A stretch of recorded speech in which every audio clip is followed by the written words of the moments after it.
বঙ্গোপসাগর থেকে নিখোঁজ ওয়েব রাইডার বয়া খোঁজে বিজ্ঞানীদের বিশেষ দল।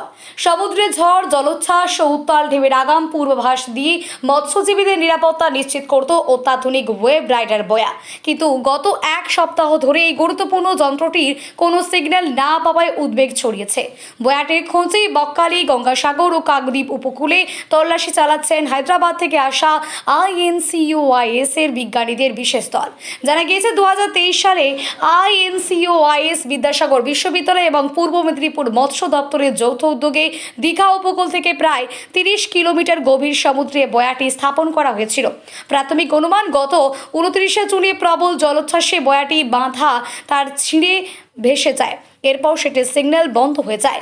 এই বয়ার মাধ্যমে সমুদ্রের ঢেউ, আবহাওয়া ও সামুদ্রিক পরিস্থিতির গুরুত্বপূর্ণ তথ্য সংগ্রহ করা হতো, যা মৎস্যজীবীদের নিরাপদে সমুদ্রে যাতায়াতের জন্য অত্যন্ত গুরুত্বপূর্ণ ছিল।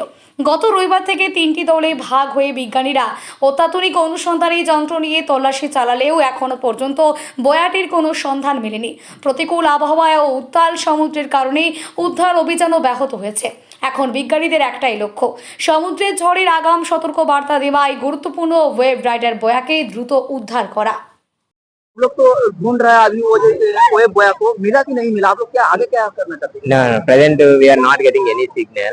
From here we are deployed from coast. We are deployed 4 nautical miles away, but unfortunately we are not getting any signal. We are trying to find out. We are asking to fishermen. We are requesting if anybody will found to give our instrument to again. So, उधर climate अभी तो climate is not good now. Because of this reason we are unable to do our search and rescue operation. Web boy का काम क्या था?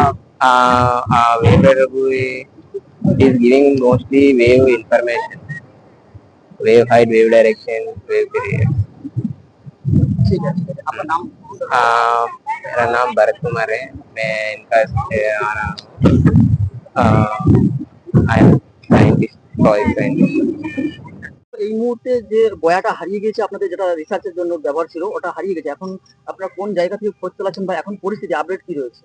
গঙ্গাসাগর গিয়েছিলাম, ওখানে আমাদের অ্যান্টেনা নিয়ে এসেছি, অ্যান্টেনা সহ রিসিভার। তো এটার রিসিভারটার হচ্ছে 30 কিলোমিটার রেঞ্জ। 30 কিলোমিটার মধ্যে যদি থাকে তাহলে এটা লোকেশন দেখিয়ে দেবে আমাদের যে রিসিভারটা আছে। গঙ্গাসাগর গিয়েছিলাম, গঙ্গাসাগর থেকে এখন এসেছি বকখালি।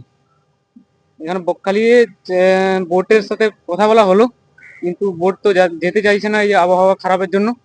এবার দেখছি যদি বোট পাওয়া যায় তাহলে ভালো, না হলে আমরা চেষ্টা চালাচ্ছি কি করে কি করা যায়।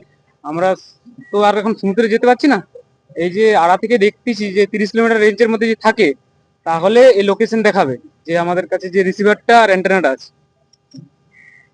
ওই বয়াটা কিভাবে কাজ করতো, কিভাবে আপনারা কতদিন থেকে এই কাজ চালাচ্ছিলেন? কাজটা মানে ওটা 30 কিলোমিটার, দীঘা থেকে 30 কিলোমিটার দূরে বয়া, ছবিটা দেখিয়েছি, ওই বয়াটা ফেলানো ছিল। তো ওইটা ওয়ার রোপের সাথে বাঁধা ছিল, ওইটা ছিঁড়ে চলে এসেছি।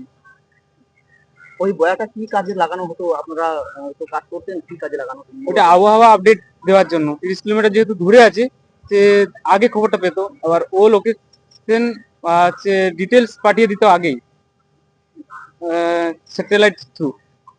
কোন রকম ভাবে কি মৎস্যজীবীরা পেতে পারে বলে ওই জিনিসটা বলে বলা হয় আপনাদেরকে? কাকদ্বীপে ওখানে একজন মৎস্যজীবী পেয়েছিলেন, কিন্তু তিনি সেই মুহূর্তে জানতেন না, ওই জন্য সে ছেড়ে দিয়েছে। ছেড়ে দেওয়ার জন্য সে এবার ও তো দেখেছিল 29 তারিখ, কিন্তু সেই দিনেই আমরা সার্চ চালাচ্ছি, তখন সে তো জানতো না যে এটা ছিঁড়ে চলে এসেছে বা কিছু।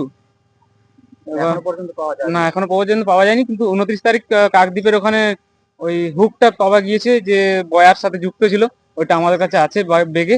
কিন্তু তখন তো সে জানতো না যে ও ছিঁড়ে আসছে দীঘার দিকে থেকে। এখন জেনেও আর তো কিছু করা যাচ্ছে না। এখন চেষ্টা চালাচ্ছি যে একটা বোট পাঠানোর, ওর মধ্যে অ্যান্টেনা আর হচ্ছে রিসিভার ফিক্স করে দিলে সে যদি রেঞ্জের মধ্যে যায়, 30 কিলোমিটার তার রেঞ্জ, 30 থেকে 50 কিলোমিটার লোকেশন দেখাবে। আপনার নামটা প্লিজ বলুন এবং ডেজিগনেশন। আমার নাম অক্ষয় সিং। ডেজিগনেশন। আপনার পদ কিছু রয়েছে, কোনো দায়িত্ব রয়েছে? আমি field staff, Digha field staff.